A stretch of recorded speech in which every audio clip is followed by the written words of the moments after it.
Once the installation is complete, you need to change your directory into the portfolio.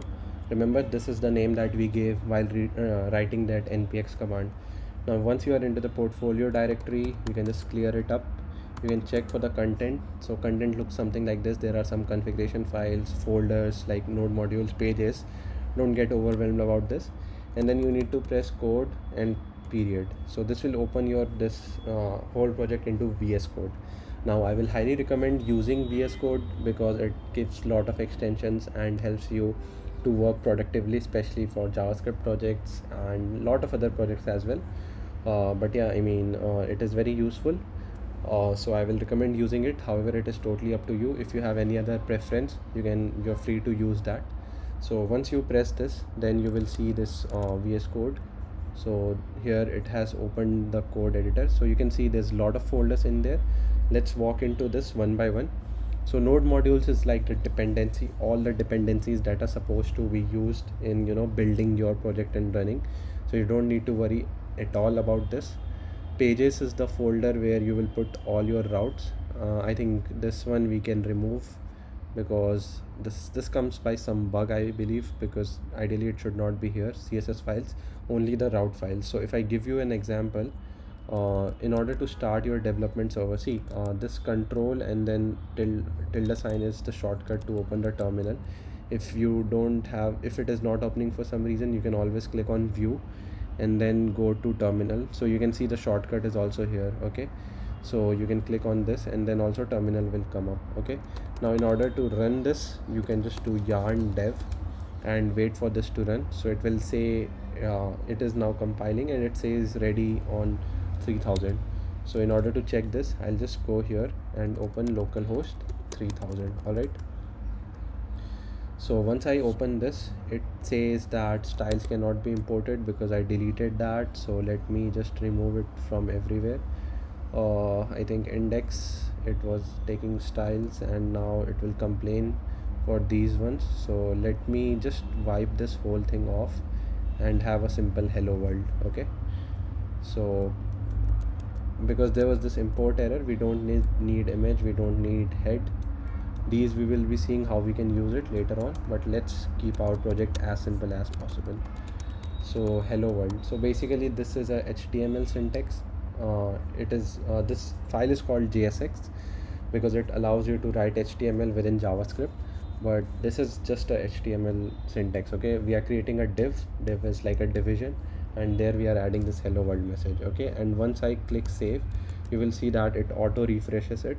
You will see all the logs here in your terminal. Keep these shortcuts handy. So again, if you are not remembering how I brought the terminal, you can just click on view and then go to terminal and it will open up. Okay, but using shortcuts is much easier. You will also get used to it, and then you will find it saves a lot of time. Okay, now if I go back, open this, and now you can see that we don't have any errors and hello world is there. So this is the pages directory. It will route all your routes to the specific directory. Let's say tomorrow I add one more, let's say page1.tsx. okay, and let me copy paste this code. Let's not get into the coding part yet, so just copy paste it, and let's say hello page1. And if I save it and go back to my browser and go to the route, this is the index route, basically the root element. Now if I go like this and click on page1, and you can see that this redirects me to the page1. Okay, and this is all live reloading. Let's say I do a change, let's say I add a dash and save it, you will see that it immediately reflects here. Okay, so this is what page route is all about, and there's a lot to it, but we will go step by step.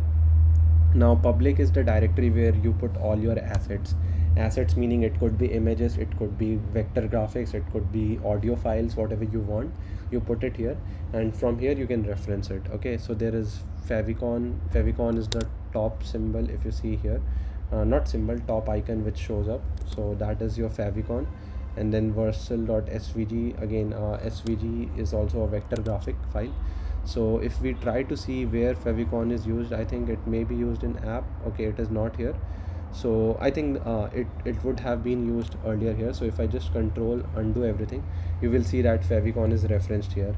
So slash means the root to public level, and whatever you input, that will be shown here. Okay, So that is favicon, and by default it takes its own favicon, which is this. So anyways, let's not get into that part now. And then we have styles. For style sheets, you can create n number of folders. We have linting. So linting is basically, maintaining the standard of the code. Let's say the way you write code is you prefer semicolons. JavaScript, semicolons are optional. So I can just keep it like this also, and this is also a valid code, okay? But when I hit save, it automatically adds the semicolon. Again, this is an extension called Prettier. So you can search for all the extensions in the marketplace. You can click on this icon extension. You can see the shortcut also, Control Shift X, and then you can find this Prettier and then install it. It will auto format your code, okay? So that is one part. So basically what linting does is linting enforces specific standards. So these are the standards, like what also it extends this next core web vitals. So basically, these are some linters. Different companies create their own linters, like Airbnb have their own styling, Google has their own styling. So they all have this lintings, and once you save it, if the linting doesn't match, it will throw error. It can do a lot of things depending upon how you want to handle it. And of course, linting is totally its own topic. You can read a lot about ESLint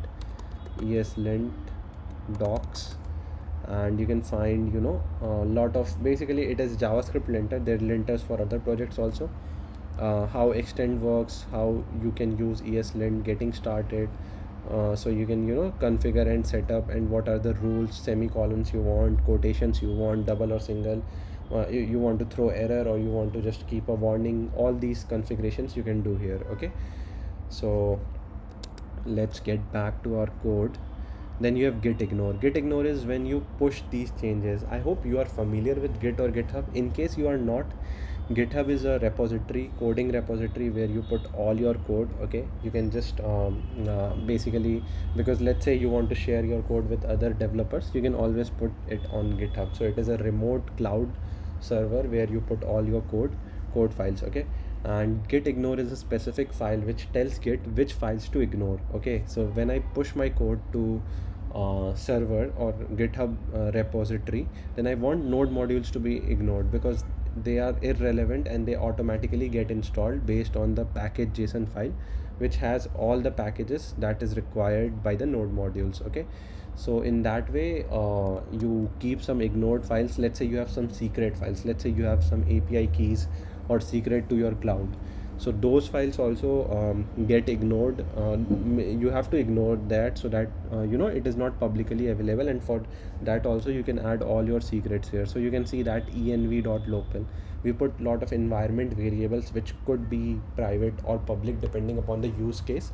That all is put in here, and you can see that the boilerplate that we got from the create next step, it is already ignored. We can add some more here, like .env files that we will be using, and so on. So we can add lot of these files here, but the idea of git ignore is to add all those files which you don't want to push by accident to your Git repository, okay?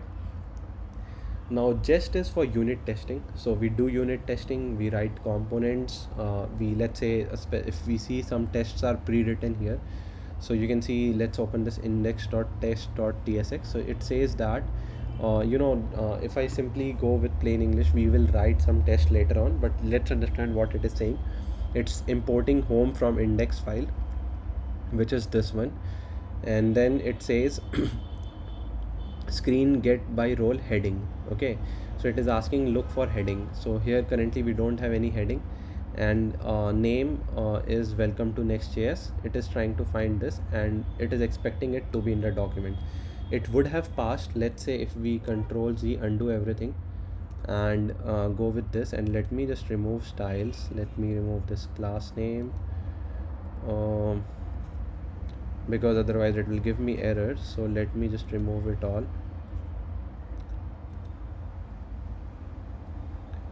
And one way to select is Control and D, so that it will find all the occurrences which are similar. So I am using Control D, and I think these are all the occurrences, and then I hit backspace and save. So it is all gone. Now I need to remove styles from footer, so I'll do it for these two, and that's it. So we are done. Now if I save and go back to my browser, and go to the page and go to localhost 3000. So this is the Next.js pages. Of course the styling has been removed, but this I have done to show you what testing is.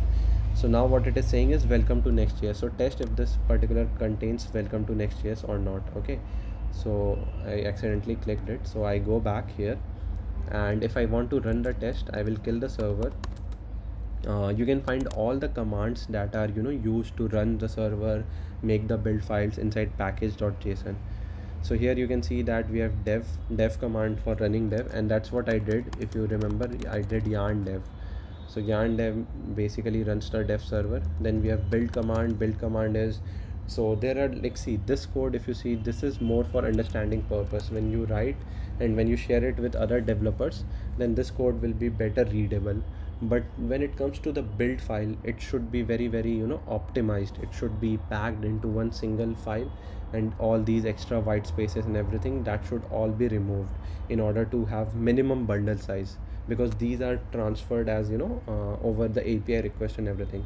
So to avoid those kind of things, we have this build command here in package JSON next build, and that is what it is about. Okay, so this is build command. Then we have start command to start the build server, and you can see that these files come in here.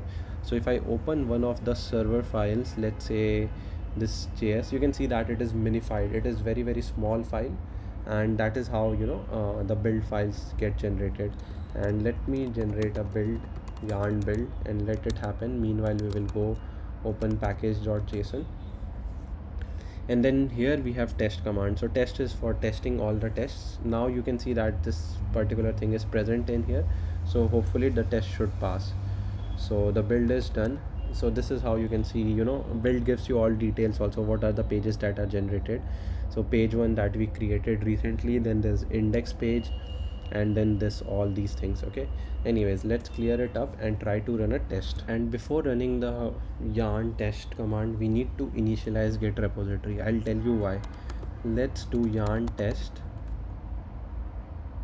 and it will try to run the test, but this is only it is only supported in the git environment. Okay, so what we need to do is we have to install git. I think git you must have it, because you would be pushing a lot of code in and out. But in case if you're not aware of git as well, git is a command line interface that is used to manage your changes, how you have changed, what changed over time and everything. And in this tutorials we will also be learning git, how we can make use of it to get through all this. So you should also install git, I would say. And git, you can just go and download git the way you will see all the links for Mac OS, Windows or Linux. And again, I'm skipping this part also to save some more time.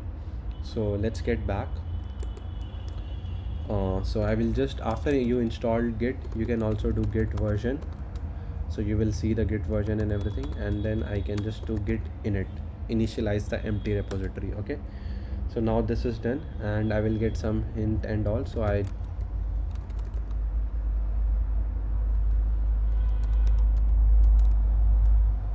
So now git repository, git init is done. So now you will see some other colors and everything. So basically these are the files that are present here. I can just add all these files, git add a. So this is the command.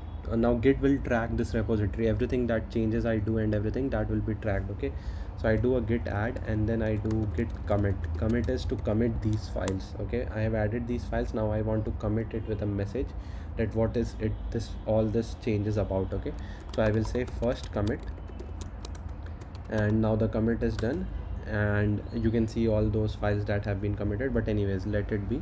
And now if I run again the test, yarn test, and now if you see the tests are running fine. So we will just do run all test, and we have only one test. And now it says container snapshot is not matching because the CSS styling and everything has changed. So you can see that there were multiple tests in there. So let's go back to the test file. So here we have describe, this is one test, and then snapshot. In snapshot we are testing another.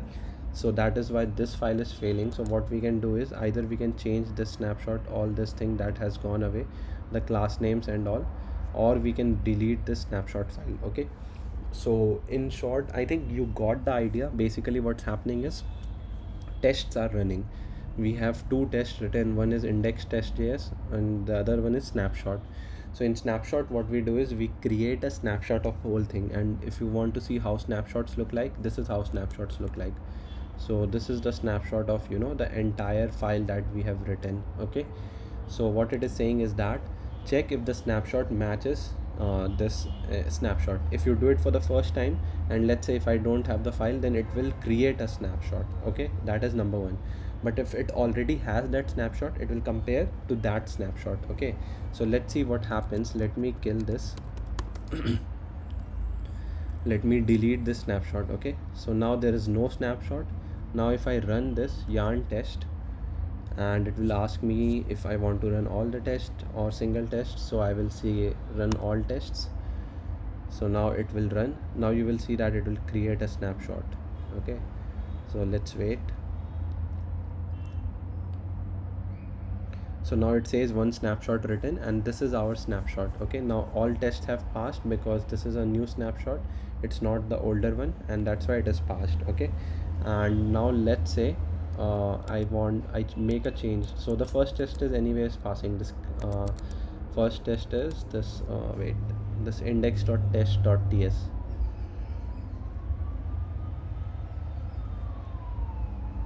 Okay, so this test is anyway passing, welcome to Next.js. But let's say if I go to my index page and let's say I remove this message for some reason, let's say you are doing n number of changes and for some reason you introduce something. Now you want this test to fail. Okay, and you can see that it is not able to find this and one snapshot failed. So this is the role of testing, guys. You can see that when I modify these parameters, when you are working on a small app, then you don't need testing because you will manually do the testing. But when the app size grows, you want to make sure that everything matches as it is. Okay, and for that reason you have to ensure. So if anything is introduced, you want to make sure that the tests are not failing, and that gives you confidence to complete and build the application end to end. As you keep on adding new features, you write unit test for every single of them, so that you don't face any issues in future or anything. If you add some new features, the older features don't get broken, and for that purpose the test folder is there. Okay, so this just configuration is the configuration that we use. Let's say we mock API calls when we want to test the functionality. We don't want to hit the real servers, right? Let's say you are testing for authentication, you may have one test user, so you want to directly use that test user. Okay, and for that purpose you write these unit tests to ensure that okay, I don't want to make use of resources while testing. I only want to make use of resources when it is on production and the production user is using it. Okay, so that is all test is about, and these configuration and setup files are just about testing. Okay, all the configurations and setup you write here, that would be used as it is, and there's a lot of things, there's a lot of use cases here, but let's not get into those things because this course is more about the development. But I hope I gave you an overview of how all of this works. Okay, and then we have environments, where we add the references of different types of global settings and all. In package.json, it is like a complete package. This you will use in backend also. This tells Node that okay, these are the things that I want to use, these are the scripts, these are the dependencies, install all of these, and then you can add other things like engines. So engines is basically all the Node versions that you want to support. So Node 18 plus, whatever you want, you can put it here. Then engine strict true, like there's a lot of configuration options. You have description to tell about this repository, this is a portfolio repository and all that. So you can put all these details here. So that is what package.json is about. Then readme is for the users who will be visiting your GitHub repository. In case if they want to use your code, you can put all the details in a MD format. So this is MD. You have hash for, and then the heading, and you have double hash for h2. And if I show you how it looks like, you can always press Control Shift V or Command Shift V, and you will see that how it looks actual to the end user. Okay, so this is MD where you can write all the scripts and everything. and then ts config is TypeScript configuration. Okay, now we will be using TypeScript because TypeScript, I would say, is very optimized version of JavaScript. You have lot of type safety, you have lot of other configuration things which JavaScript does not support out of the box, and for that reason you write code in TypeScript. Like you see here, whatever we have written, this looks totally JavaScript, and I think here there is nothing of a TypeScript. But yeah, let's say if I have something like const abc is a string, so this is how I can write a TypeScript code. Now this has become a TypeScript specific code. This won't work in JavaScript. And basically TypeScript is just a dev instance. When it is compiled to JavaScript only. But for the dev support, for better dev experience, and to ensure that bugs are bugs are minimized, we use TypeScript. Okay, so we have to tell TypeScript, like we have to tell in ESLint what kind of errors we want to restrict, what kind of styling we want to follow. In the same way, we have to tell TypeScript what kind of strictness we want to maintain. And this is something that came out of the box with Next. Like Next, create Next app has this TypeScript configuration that we will be using. We can add additional type safety or anything, or we can remove also, but that's that's totally on us. And we can see again, like ESLint, we can also see TypeScript docs, handbook and everything we can get. Basically I think it's better if I search TypeScript rule docs.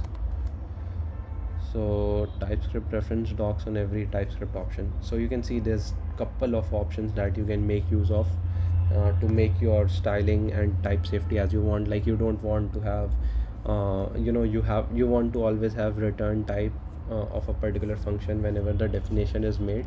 And like there's a lot of things that you can configure in TypeScript, and that is what you do here in tsconfig.json. Okay, and then you have types. Again, you can ignore this for now. It's basically declaring that CSS module should be taken into consideration. So don't say I don't recognize this, what is this module.css format. So that is about types. And then yarn lock is the lock file that is created when you do installation. So let's say I installed some package and the versions I want to keep consistent. In that case, yarn lock keeps a track of it. So let's say tomorrow if I upload this whole code into the GitHub repository, you should be able to make use of the same code, and for that purpose this log file is generated.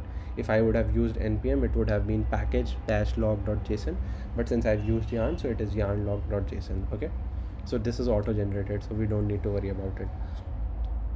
So this was a walkthrough of all the files and folders that you have in your Next.js repository, folder structure. I hope you got the idea of what all these files and folders do, what is the role of each file and everything.